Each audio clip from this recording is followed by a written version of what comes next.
Who would win in a 7-game series between the 1996 Chicago Bulls and the 2017 Warriors? I've got an answer for you, and I don't think it's particularly close. Plus, I'll predict all 6 games involved with Super Wild Card Weekend, including my upset of the week and if I were a betting man. Carving It Up Live starts right now. Drop that beat. Let's go!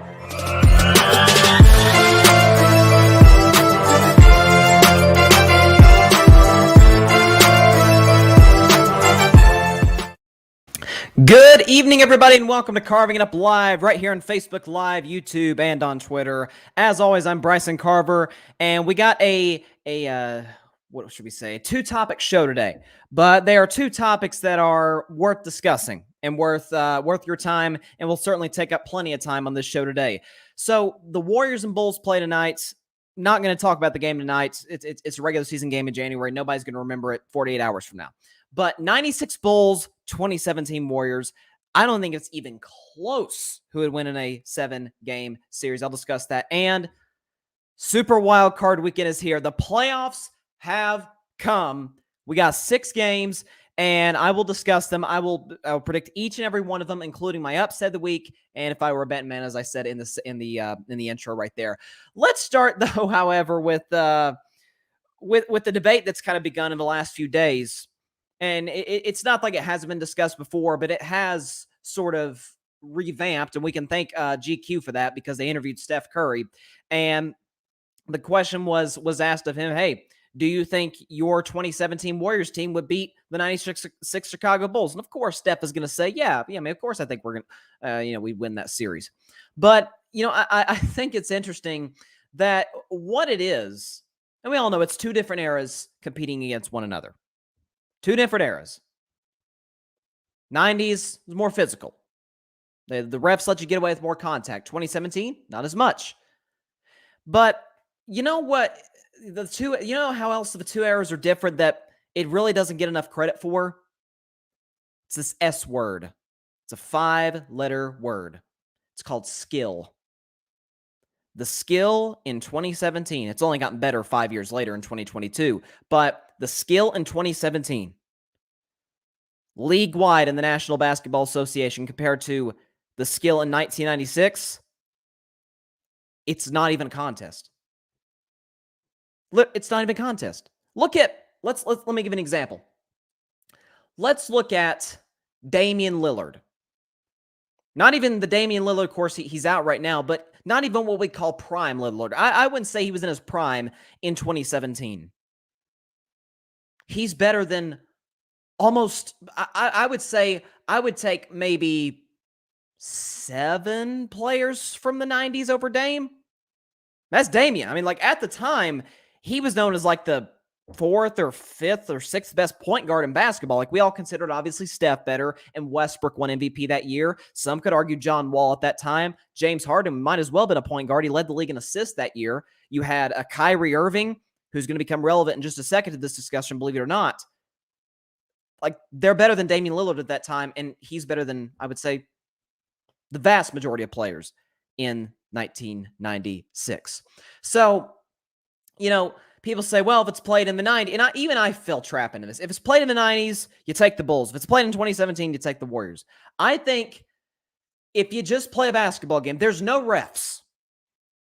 There's pickup. The 2 teams, they show up at an empty gym, and they just play pickup. All right? And obviously fouls, they'll call fouls. We all know what's contact and what's not. Like, yeah, there's kind of a fine line, and fouls to a certain degree are subjective, but we kind of know how that goes. In a 7-game series, played in an open, not an open gym, an empty gym, the Golden State Warriors would crush the Bulls. Crush them. And here's why.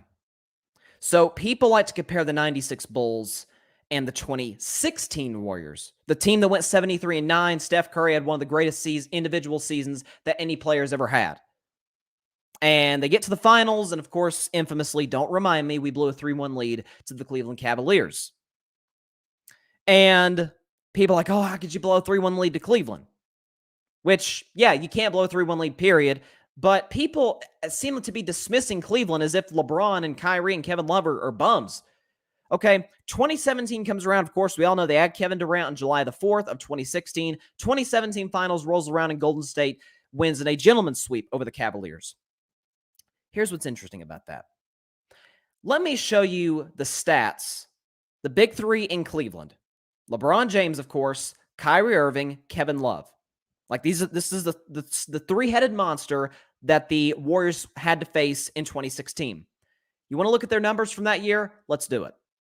So LeBron right there averaged 29.7 points, 11 rebounds, and about 9 assists on 49% shooting from the field and 37% shooting from three. Kyrie Irving, 27 points per game, 4 rebounds, 4 assists, 47% shooting from the field, and 40% from three. Kevin Love, only 8.5 points per game, 6.8 rebounds, 1.3 assists, 36% shooting from the field, 26% from three. You want to look at those big three, the big three's numbers in 2017? Let's do that. Because they're all better across the board and quite a bit better. So LeBron goes from averaging about 30 points per game to averaging nearly 34 points per game. He goes from 11 rebounds to 12 rebounds. He goes from 9 assists to 10 assists. Matter of fact, he averaged a triple-double in the series. This is what Golden State's going up against now. 56% shooting, 39% from three-point range. Kyrie Irving, 29 points per game, up from 27 points per game. 4 rebounds, 4 assists, 47% shooting from the field. That's the same as 2016, but he went from 40% from three to 42% from three. Kevin Love almost doubled his points per game from 8.5 to 16. His rebounds went up from about 7 to 11. And while his assists went down, he averaged 2.2 steals. He still shot 39% from the field as he did in 2016, but his three-point percentage went from 26% to 39%. That's what the Warriors were going up against. And you know what the margin of victory were in those games that Golden State won? They won game one by a score of 113-91. So margin of victory, 22, 19, 5, close game, and 9. And that 9-point win to close the series, I watched the game. Final score is not indicative of Golden State's dominance in that game. They never trailed after the second quarter. So a Cavs team led by a big three that's putting up those numbers, Golden State had virtually no problem with. None. One close game, game 3. What did the Bulls have to go up against in the 1996 finals? Let's look at that. They played a very good Seattle Supersonics team. I'm not going to hate on Seattle here. Okay, Seattle deserves an NBA team. I'm going to use my time to say that.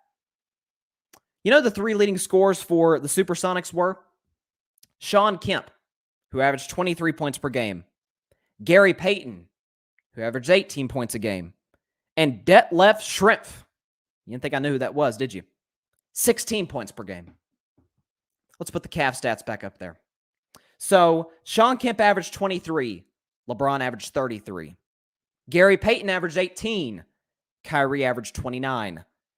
Detlef Schrempf and Kevin Love both averaged 16. It's not even close. Michael Jordan will get his. He just will. He's the greatest basketball player who ever lived. He'll get his.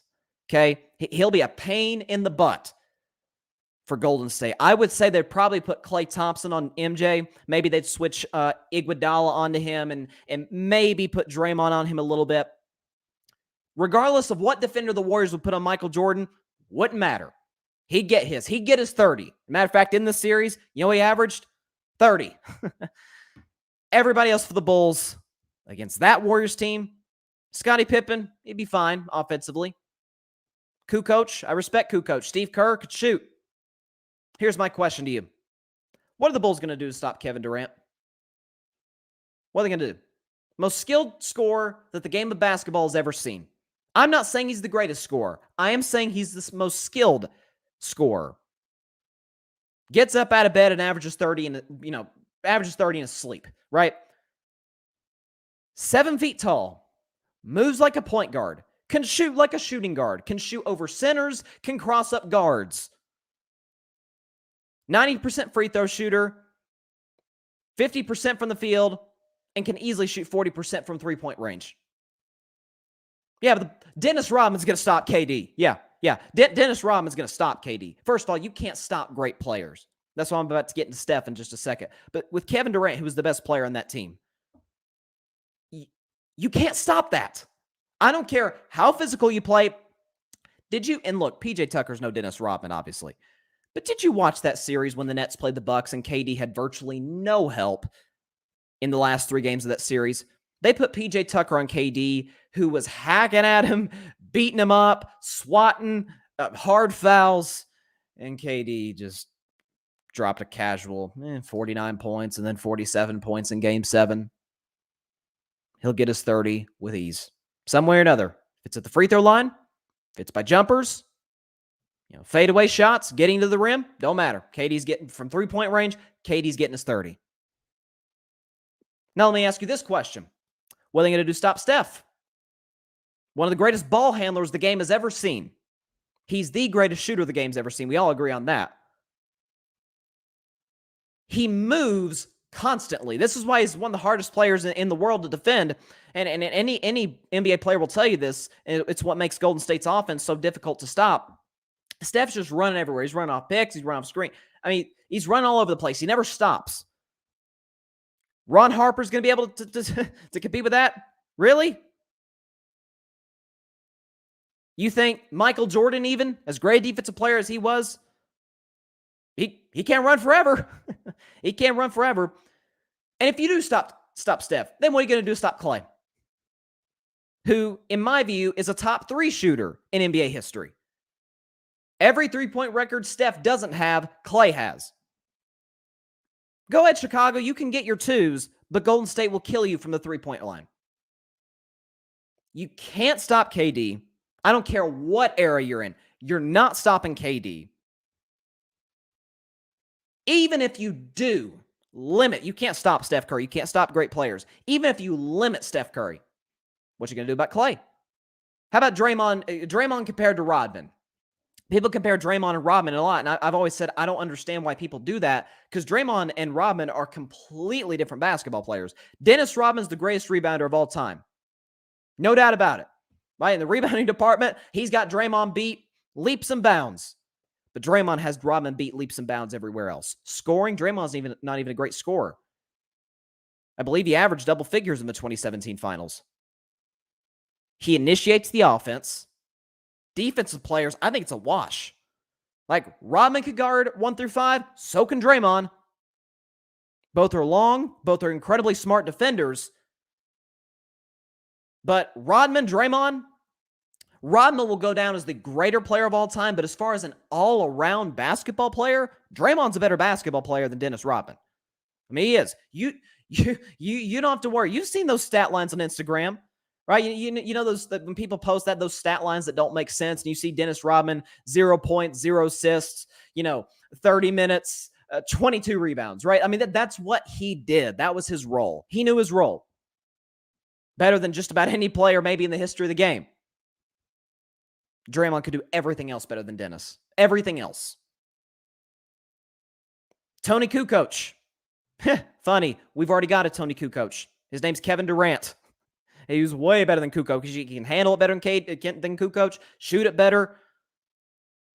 Better defensive player. KD averaged like a career high in blocks that season. Oh, by the way, how about this? Andre Iguodala. You see how he's played in the finals? I don't know. He's got a finals MVP on his resume. He's held LeBron to low shooting percentages. He's never stopped LeBron. Again, may I reiterate, you can't stop great players, but he has made it tough on LeBron. And so, by the way, as Max Kellerman said, I want Iguodala, right? But he does hit big shots in big moments. Okay, you look at the rest of the roster. You got, the David West of the world.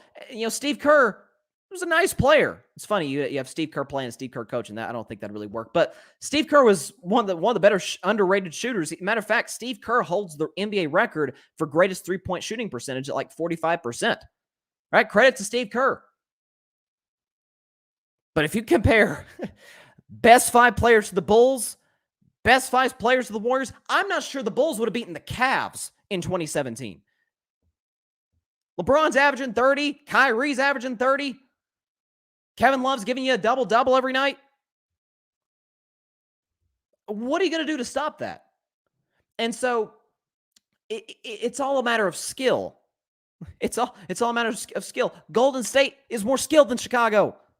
They execute at just a high level, Chicago, with better skill. What does that equal? Wins. Like, people over-glorify the 90s basketball, man. Listen, I get it's the Jordan era, and the NBA was never more popular, historically and as far as TV ratings than the 90s. And you had the Bulls, and you had the Knicks, and you had Reggie Miller's Pacers, and of course, as I just mentioned, the Supersonics, and you had the Jazz. And, at the beginning of the 90s, you still had the bad boy Pistons. I get that. So for some people, it's nostalgic. They couldn't compete with the Warriors, guys. Michael Jordan would get his. Everybody else, I'm not scared of. Scottie Pippen going to stop KD. Really? Rodman going to stop KD? Harper's going to stop Steph? Really? It wouldn't even be a contest. I'm not even saying this as a Warriors fan. I'm just talking about as a basketball fan. It would not be a close series whatsoever. I think out of respect for Jordan, just like LeBron did in 2017. Remember, Golden State was up 3-0 in that series, and we're thinking there's going to be a sweep. And what did LeBron do? He scored like 40 points. I think he had a triple-double in that game. And the Cavs, avoided the actual sweep, ended up getting gentlemen swept the very next game in Game 5 at Oracle Arena. So out of respect for Jordan, okay, I'll give you a game. Golden State's beaten Chicago in 5 games. I mean, for real. Skill-wise, it's not even close. Because how about this? How about we do it this way, too? How about we go best player, second best player, on from there? Best players for both those teams. Michael Jordan for the Bulls, Kevin Durant for the Warriors. You could say, okay, it's a wash, right? Those are two of the greatest 15 players of all time. Okay, so you could say wash. Steph, Scottie Pippen. Scotty's a top 50 player ever. I mean, he was great. I mean, he was amazing. Like, even though Scotty said some crazy stuff over the last few weeks, doesn't diminish his greatness as a basketball player. Amazing defensive player, could score fairly well. Was great in transition. You see those dunks against the Knicks? But second best player, Scottie Pippen. Second best player, Steph Curry. Steph Curry's got 2 MVPs. Steph Curry changed basketball. Scotty's a top 50 player. Steph's pushing to be a top 10 player. Steph wins that. Okay? Klay Thompson, Dennis Rodman was the third best players on those teams. Now, Dennis, to me, there's a difference between greater and better. Like, Aaron Rodgers is better than Tom Brady. He is. Greater, it's not even close. Rodman's the greater player than Klay. I don't think any of us would argue that. But Klay can impact the game more than Rodman. Rodman's one-dimensional. Now, he's probably the greatest one-dimensional player ever, but he's one-dimensional. Klay's one of the 3 greatest shooters ever. Oh, and by the way, he's one of the better defensive guards in the league. And so, fourth best player, who are we saying? Harper, Kukoc. I mean, you could argue who the fourth best player on that team was. Fourth best player for Golden State, Draymond. Draymond's better than anybody else on the Bulls at that point. Then we go to Iguodala. Iguodala is better than anybody else on the Bulls at that point. So it wouldn't even be a contest, in my view. I mean, I don't even think this would be a watchable series. I mean, look, we all love to see it. Yeah, I mean, it's impossible to go back in time and bring back the Bulls. If we could, we might. But this would not even be a series worth paying close attention to. Like, the Bulls would not beat the Warriors. If we're I'm not even saying 2017 rules or 96 rules. I'm talking pickup basketball. Because you're not going to play as hard, or not saying not play as hard. You're not going to foul guys as hard as you would in the 90s. And you're not going to, there's not going to be some more ticky-tack fouls in a pickup game. We're just talking pickup 7-game series. Golden State would win. Again, I get it. It's the 90s, and, that was, an interesting time in the world for a lot of reasons. One of them being the NBA was fun. You had the Bulls, and you had everybody. But, geez, have you seen the final scores of some of those games? We're talking like 81-74 type of basketball scores. Golden State's out here dropping 120. In one game against Cleveland, they scored 132. Like, it wouldn't even be close. So, kind of in honor, it's kind of perfect timing, right? The Warriors and the Bulls are playing tonight at 7:30 Eastern, 4:30 Pacific on ESPN, so about an hour from now. I don't feel so great about my Warriors right now after that loss to Milwaukee, but hey, it happens. I won't predict a winner for that. I'm sure it'll be a great game because, look, the Bulls are coming off a blowout loss as well to Brooklyn, so both teams kind of looking to get back on their feet. But as far as historically the greatest Warriors team ever and the greatest Bulls team ever, stop. The 2017 Warriors are the greatest team that's ever been assembled, ever. Not even saying that as a Warriors fan. I'm saying that as a basketball fan. It's like I heard JJ Redick say, when we saw that KD signed with the Warriors, we just kind of threw up our hands like, yep, all right, it's over. But we know who's winning in 2017, and 2018, and 2019 had they not gotten hurt. Stop. Bulls fans, I feel you. 90s basketball fans, I feel you. Jordan fans, Jordan would get his. Jordan would go crazy in the series. Nobody for the Warriors can stop Jordan. Does that make you feel better? They couldn't. Everybody else, no. Not worried about him. Certainly offensively, when you compare him to the firepower of Golden State. So, Warriors in 5, and I'm just giving you that one Bulls out of respect for the greatest player of all time. Skill-wise, not even close. Okay, so it is Super Wild Card weekend, of course. This is gonna be so fun. Again, this is what we've been waiting for, right? It's the playoffs. It's it's a long season. It flew by. The NFL kind of promoted this as the quote unquote greatest season ever. I gotta be honest with you. I maybe it hasn't lived up to that hype necessarily, but we got to see what happens in these playoffs because, like I said on Monday, that Chargers-Raiders game, if that's like the appetizer to the playoffs, you got me. Like I don't even know if I'm going to make it through this because it's going to be insane. I think in the NFC, I think seeds 1 through 6 could win the Super Bowl. I don't think Philadelphia can win the Super Bowl. I'm sorry. I don't see it. They haven't beaten a team with a winning record this season. Actually, they have. The only team they beat with a winning record was the Saints, and they didn't even make the playoffs. So I'm not going to really count on Philly to hold the Lombardi Trophy this year. In the AFC, excuse me, I look up and down, and I say I think at least the top 4 teams may be the Raiders, although their defense is horrible, but I'd say the top 4 teams in the AFC could win the Super Bowl. So that's 10 teams that I think have a realistic chance to win it all. And it all kicks off this weekend. As a matter of fact, it kicks off tomorrow between the Las Vegas Raiders and the Cincinnati Bengals, and that is where we will start. The Vegas Raiders, the Cincinnati Bengals. Vegas is back in the playoffs for the first time since 2016.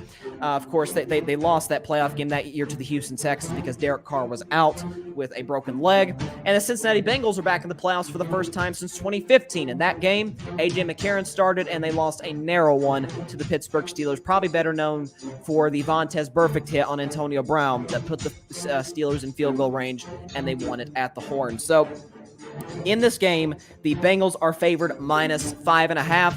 And so, you know what? Let's just go and do it. This is my upset of the week. I'm going to take the Las Vegas Raiders to win 24-23 over the Cincinnati Bengals, and here is why. People haven't given this enough attention. Cincinnati has not won a playoff game in nearly 30 years. Think about that. It's been that long since the Cincinnati Bengals have made the playoff, or not made the playoffs, but won a playoff game. Was Clinton president at that time? I mean, it's crazy.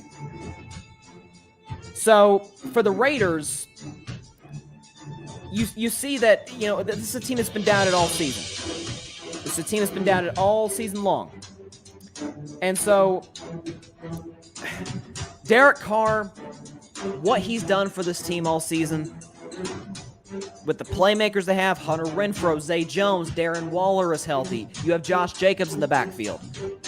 That's tough for a Cincinnati secondary that is not very good. That's kind of the weakness of their defense is their secondary. Same case with the Raiders.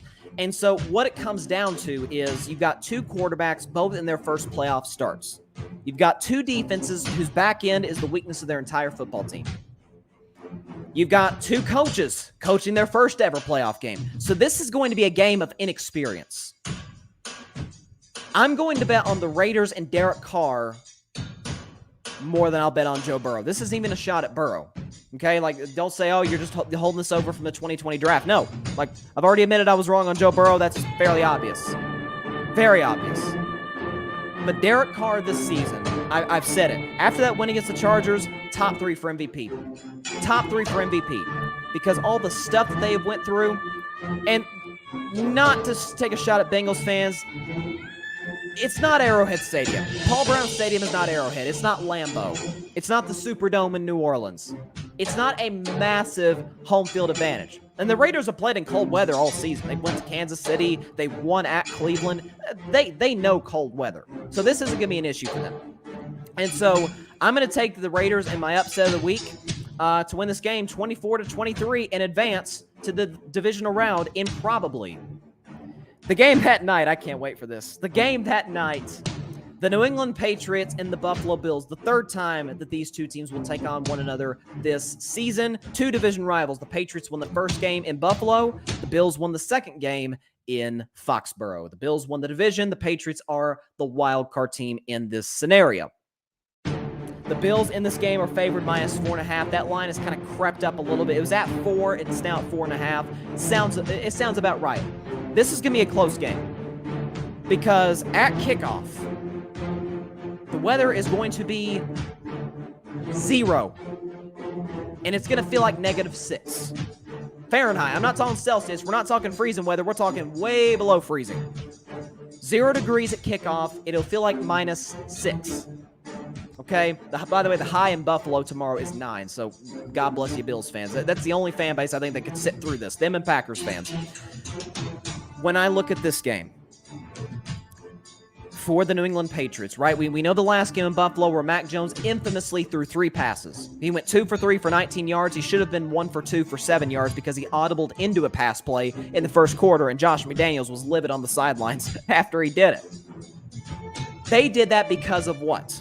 Driving wins. And because they don't trust their quarterback, but it was mostly because of driving winds, right? The winds were like in excess of 30-something miles an hour. The winds are going to be about 14. So there's going to be, the wind's going to play some factor, but not a huge factor. Certainly not at what it was a month ago on that Monday night game in Buffalo. So cold weather. My only concern about the Bills, Josh Allen's consistency, and I said that on yesterday's show when I discussed the weaknesses of all 14 playoff teams. He's hot. He's really hot, and then he's really cold. And it's going to be really cold tomorrow night, weather-wise. For the Bills, like we talk about the Patriots and the great running game they have, and the Buffalo Bills say, hello, we've rushed for 159 yards per game in our last 4. So it looks like the Bills may have fixed their running game, and against a Patriots defensive line, which can get them problems. Bills ran for, excess of, I think they ran for about 200 yards in Foxborough the last time these two teams played. Coaching, it's Belichick, it's Sean McDermott. Okay, 2 great coaches, that's a wash. It's going to come down to the quarterbacks. I know I say that a lot, but it's true. This is a quarterback league. Who do I trust more throwing basically a rock? Because that's what the football is going to feel like tomorrow night. It's going to feel like a cold, big rock. I'm going to take the guy with the monster arm who's won playoff games in his career over the guy who struggles to throw for over 100 yards against some average football teams. Give me the give me the Buffalo Bills 20-13. Somewhat of a low-scoring game in large part due to the weather. Bills win 20-13 over the Patriots. They do cover the spread at -4.5. I wouldn't be shocked if they didn't cover, again, because the weather's going to be so terrible.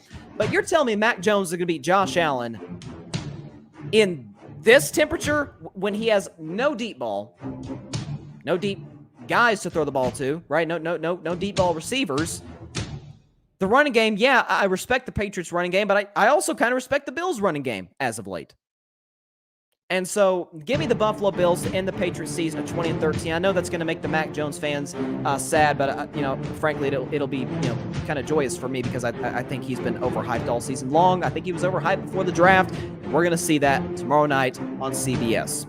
Let's go to Sunday's games now. I'm not going to spend too much time in this one because I don't think this one's going to be particularly close. You got the 7 seed in the NFC, Philadelphia Eagles, taking on the Tampa Bay Buccaneers, who jumped from the 4 seed just a few weeks ago, and now they're the 2 seed. So this is a very beneficial matchup for Tampa Bay. Okay, so in this game for the Buccaneers, they're still beat up, right? Levante David and Jamel Dean are still dealing with injuries, but they should be getting Fournette back, and JPP back, and Shaq Barrett back. So 3 huge contributors to Tampa Bay when they won the Super Bowl a year ago. And so obviously the goal is the same. This is what Tampa Bay was waiting for all season, as all defending champions in all sports wait for. Just get through the regular season, and we're on to the playoffs. And then it's time to hit go. For Philadelphia, and I hate the Eagles, but you had a great season. For what we expected of Philadelphia, they had a great season. 9-8. Competed, beat most of the division teams that they played. Jalen Hurts was good. The running game is outstanding. The defense has played well as of late. And Nick Sirianni has done one heck of a job. Yeah, I was not high on Nick Sirianni at all when he was hired by Philadelphia, but they've done a heck of a job. But here's the issue. As I mentioned a few minutes ago, they haven't beaten anybody. Their best win comes against the New Orleans Saints, and they didn't even make the playoffs. Tampa Bay is a whole different monster than the New Orleans Saints. Give me the Tampa Bay Buccaneers to cover a spread that has them favored at -8.5. Give me the Bucs to win 31-17. And I don't think the score will be indicative of how dominant the Bucs will be in this game. Because look, you still have Mike Evans. You still have Gronk. You still have, I believe Scotty Miller is still there. Yes, Antonio Brown is gone. We all know what happened with that. Yes, you have Chris Godwin, who's done for the season. But this is Tom Brady, and this is Jalen Hurts. I'm not going to bet on Jalen Hurts against the greatest player in the history of the National Football League. Frankly, I'm not really going to bet on Nick Sirianni over Bruce Arians. Bruce Arians has been here a time or two. This is not his first rodeo. So give me the Tampa Bay Bucs to win 31-17 and advance to the divisional round. I am dreading this game coming up. The San Francisco 49ers travel to Jerry World to take on my Dallas Cowboys. You see my Dak Prescott bobblehead back there?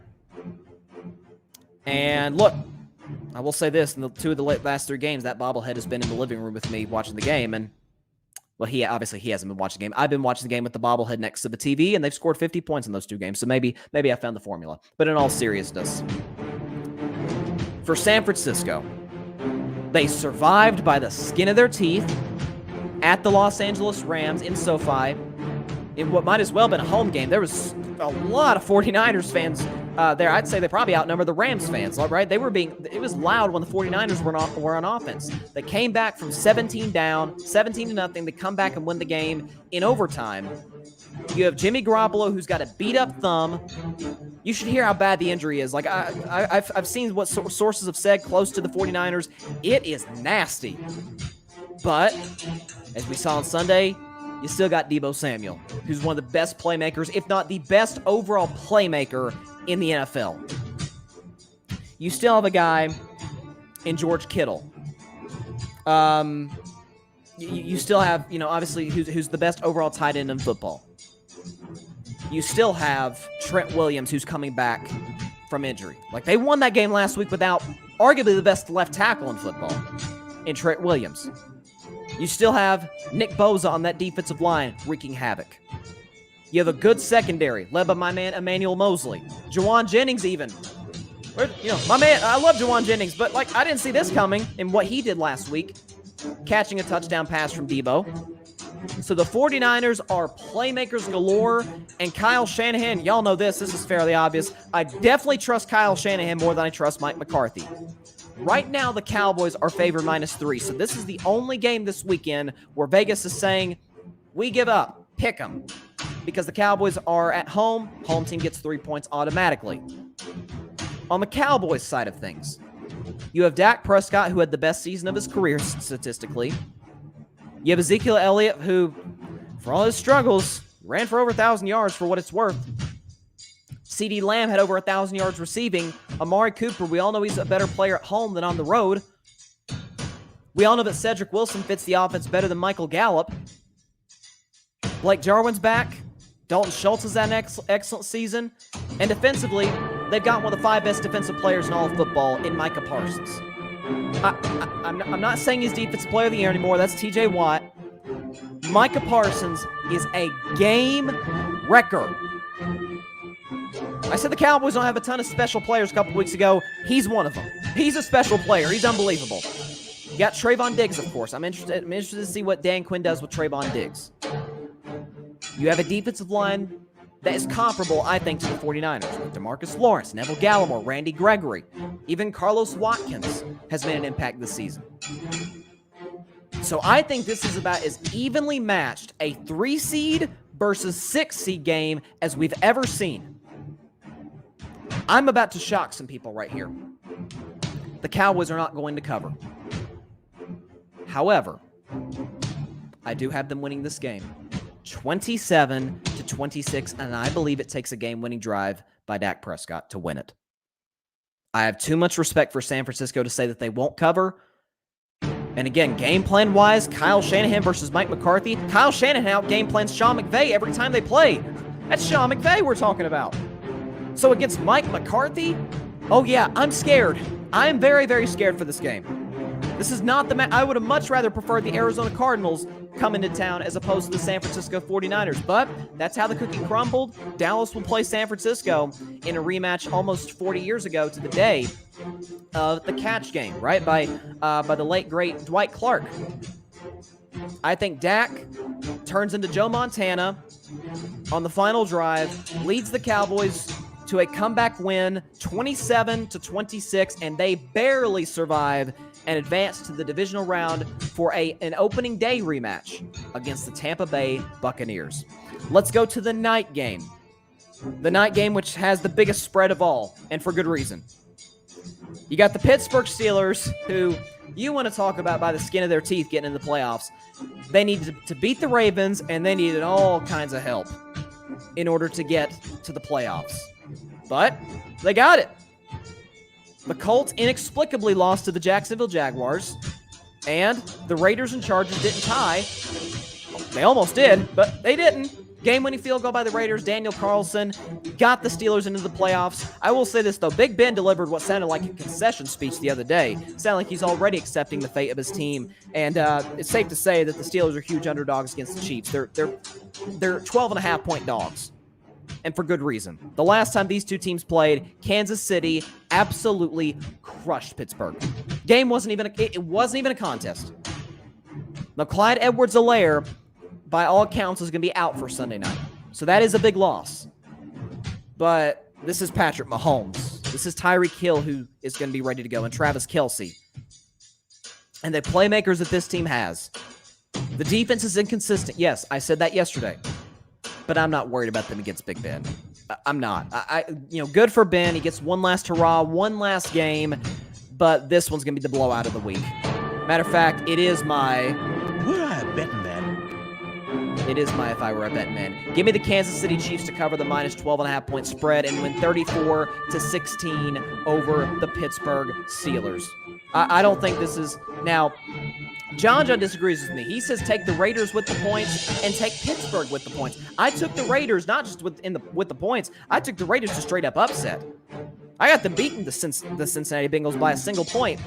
I can't take Pittsburgh and the points for the simple reason that you're asking me to bet on Big Ben to keep the Steelers in a game that the last time these two met at Arrowhead, Ben was horrible. I mean, Mason Rudolph came off the bench and looked better than Ben. Like, it wasn't even a contest. And so, yes, Kansas City has had an off 2 weeks. Let's put it that way. They had an off 2 weeks. Lost to Cincinnati on the road. And barely skated by the Denver Broncos. If it's not for a Melvin Ingram return to the house, Chiefs probably lose that game. And so, but I listen, for Kansas City also, I think they're kind of in the same mentality as the Tampa Bay Bucks. Yes, they're not the defending champs, but in the same breath, they're saying, look, a regular season, we're up and down. We've been here before. We have, after all, been to 3 straight AFC championship games. We have, after all, been to 2 straight Super Bowls. And we do have a ring from 2 years ago in beating the 49ers in the Super Bowl. This is not our first rodeo. Andy Reid, he's been in the playoffs a million times. Patrick Mahomes feels like he's a veteran now, even though he's been in the league for only 5 years. This team knows what it takes to win in the postseason. You could say so does Pittsburgh, but they didn't show it last year. This same roster got demolished at home by the Cleveland Browns, who just ran them all over them, had 6 takeaways. So you're asking me to take the points with them going to Kansas City? Even as big as this spread is? No, there's no way. No way. So I'm going to take the Chiefs to win 34-16. And our final game, usually I predict the Monday night game on Monday's show. I'm not going to do that today. I'm going to go ahead and predict it right now. So for the first time in NFL history, we've got a Monday night NFL playoff game. Great job by the NFL. Love the idea. And I think this is going to serve them well in the future. You got a divisional matchup between the Arizona Cardinals and the Los Angeles Rams. Like the Patriots and Bills, who have a divisional matchup tomorrow, the Cardinals beat the Rams, actually crushed the Rams in SoFi. And the Rams beat the Cardinals in a Monday night game, ironically, at State Farm Stadium. So when you look at this one, it really is a pick 'em. And Vegas is almost at a pick 'em. They got the Rams favor -4. Here's the thing. I love the Rams going into this season. I said I wouldn't be shocked. I didn't pick them to get to the NFC Championship game, but I certainly wouldn't have been shocked if they did. With the roster, with the coach, with the quarterback that I thought would have somewhat of a rebirth, he really hasn't, according to at least my expectations at least. But you got the Arizona Cardinals in with Kyler Murray, who are just limping into the playoffs. Limping. Because they've won 1 of their last 5 games. They've not played good football over the last month. Here's what comes down to it for me. For the Rams, oh my goodness, can you imagine if they lose this game? Can you imagine? After all the money and trading for Von Miller, and a couple years ago going and get Jalen Ramsey, you already drafted Aaron Donald years ago, who's arguably still the best player at his position in football. And you went out and traded to get Matthew Stafford because you said he's better than Jared Goff, and he gives you a better chance to win a Super Bowl than Jared Goff did. Well, here you go. Last week, didn't look so good. Matter of fact, over the last month, Matthew Stafford hasn't looked so good. He's throwing a lot of interceptions. Matter of fact, he's thrown just as many interceptions as he has touchdowns. Is Kyler Murray playing well over the last month? Not really. Is DeAndre Hopkins out? Yep. To me, what this comes down to, pressure breaks pipes. And Matthew Stafford's never won a playoff game. And Matthew Stafford's in his 13th NFL season. He ain't got forever. Kyler Murray? What pressure? He's in his 3rd year. The Cardinals have gotten better every year under Kyler Murray. He'll get his. But in the mind of Kyler Murray, no. Right now, I'm going to get mine. Give me the Arizona Cardinals to win this game 26-21 over the Los Angeles Rams. Shock LA. Shock the Rams.